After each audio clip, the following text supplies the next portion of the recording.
Damn.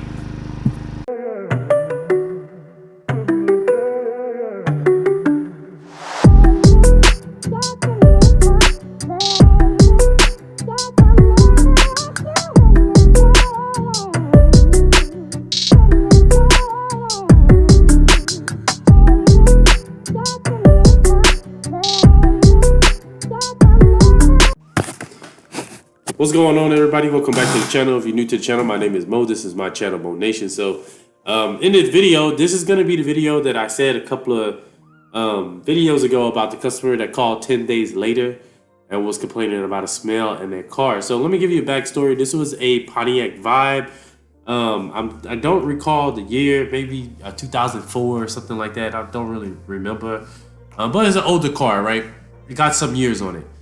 The customer called. They actually came off of the Nextdoor app because my sister referred me. They went to my website versus everybody else. They liked my website. They sent in a form entry, and that's how I booked them.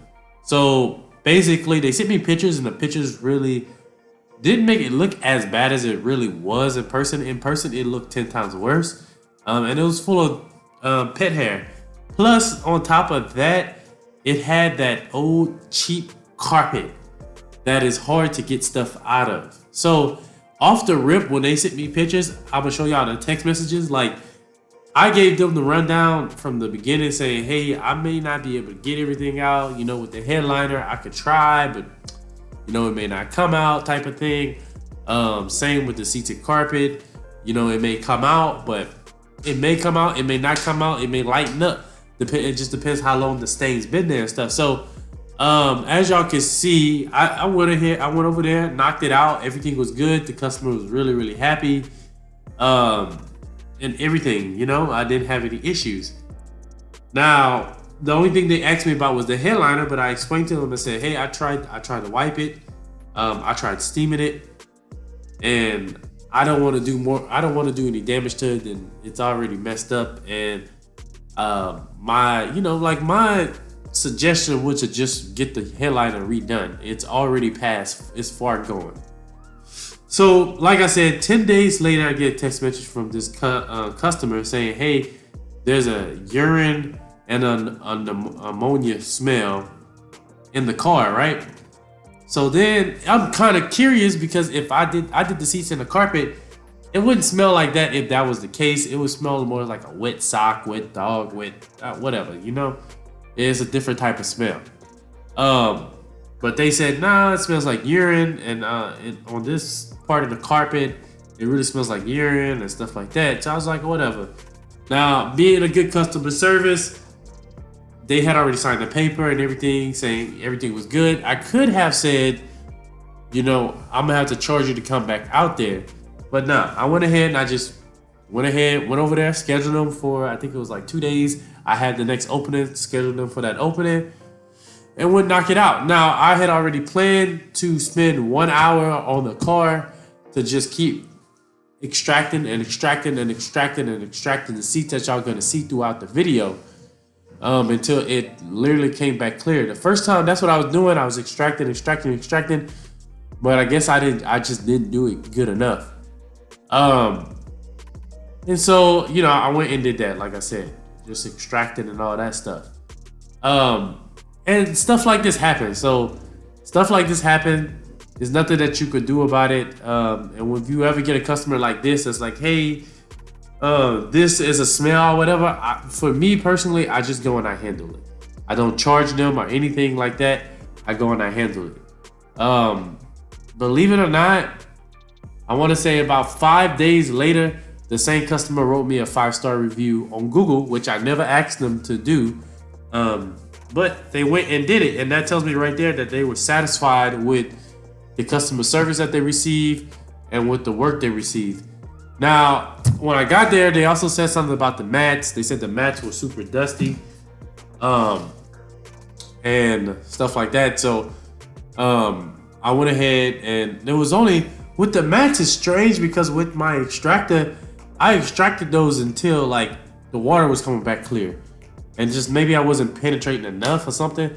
But for those, I went ahead and I pressure washed. I don't like pressure washing mats because it takes a longer time for them to dry and all that stuff. And I want it to be dry by the time I'm finished. But I went ahead and pressure washed it, agitated, did everything that I needed to do to try to get all the dirt out of those mats. Like I said, for the carpet, same thing. I also, when the customer told me that there was a urine smell, I also explained to him and said, hey, well, I had no clue that that may have been urine in the car. I mean, that's a whole different way of treating urine and throw up and blood and all that stuff. There's a whole different way of treating that. And I had no clue that would have been in the car. And they're like, well, oh yeah, well, me either. You know, I bought this as a used car for somebody and they pretty much just trashed it. And they had a dog and all that other stuff, right? So, like I said, when I got there, I did that carpet that they were complaining about, and then the mat as well. And I don't really know if I can really say they were complaining. They were just bringing it up to my attention and saying, hey, this happened. What can you do type of thing. And like I said, I could have said, yeah, you're going to have to pay me for me to come back out. But I went ahead and I ate that cost or whatever and went ahead and took care of it. And a lot of times that's going to be the best thing to do is if a customer come back and say, hey, I'm not happy with this, this, and this, find out what they're not happy with and take care of those things. Now, I wasn't going there with the intentions of redoing the whole car. No, I'm going to hit these spots. That's the only spots that you are worried about and you complaining about. I'm going to hit these spots. I'm going to do the best that I can and concentrate. It doesn't matter if it takes an hour to concentrate on that one spot. That's what I'm going to do. I figured I'll just share that with y'all. You know, it was 10 days after the detail. And I mean, the ultimate thing was that the customer, she was happy. At the end, I came back, I did what I had to do. And sometimes you have to do that. Sometimes you just gotta do what you gotta do. She was happy, she left a review and everything is good. I'd rather not charge and just go take care of it the one time than charge and have them complain or something like that. You know what I mean? Because it's easy to say, well, you didn't do this, this, and this type of thing. For me, I'm like, okay, let's calm down a little bit and let's figure out, you know, the problem so we can figure out a solution to that problem. That's just how I think. So thank you for watching. I hope you have had a great day and I'll see y'all in the next one.